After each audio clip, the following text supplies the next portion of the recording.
Today is Good Friday. 2025 years ago, Jesus came to this world, lived for 33 and a half years, died for entire humanity.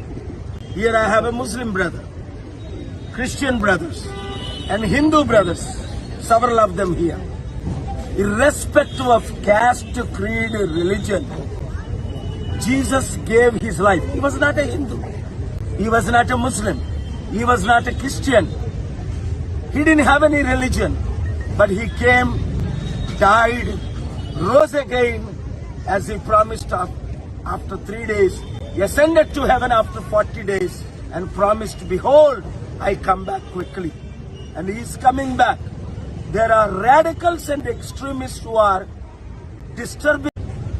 My message is very simple. Good is more powerful than evil. Truth is more powerful than lie. Love is more powerful than hatred.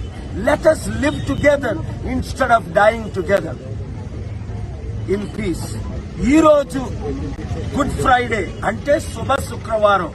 యేసు ప్రభు 2025 సంవత్సరాల క్రిందట మానవులందరి కొరకు, ఇప్పుడున్న 850 కోట్ల జనాభా కొరకు, ఇంతవరకు చనిపోయిన 100 కోట్ల జనాభా కొరకు 2025 సంవత్సరాల క్రిందట వచ్చి ప్రాణం పెట్టి 3వ దినాన్ని తిరిగి లేచి మరలా నేను వస్తానని ప్రకటించి మీ అందరి కొరకు శాంతినివ్వడానికి, మనసు నెమ్మది ఇవ్వడానికి, శరీరానికి ఆరోగ్యం ఇవ్వడానికి, కుటుంబంలో సమస్యలు పరిష్కరించడానికి మీరు ప్రభువుని స్మరించండి, హృదయంలో చేర్చుకోండి, రక్షకులుగా అంగీకరించండి, దేవుని దీవెనలు, శాంతి పొందండి.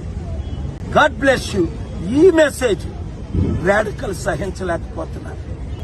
ఈ మెసేజ్ ఇచ్చినందుకు ప్రవీణ్ పగడాలని ముక్కలు కోస్తాం, చంపుతాం అన్నారు. ఈ మెసేజ్ ఎందుకు? ఏముంది తప్పు ఇందులో?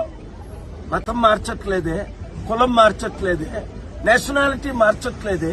హృదయం మార్చుకోండి, మనసు మార్చుకోండి, తలంపులు మార్చుకోండి. మీ చూపుల ద్వారా, నడక ద్వారా, ప్రవర్తన ద్వారా ప్రభువుని చూపించండి. ఇదే మెసేజ్.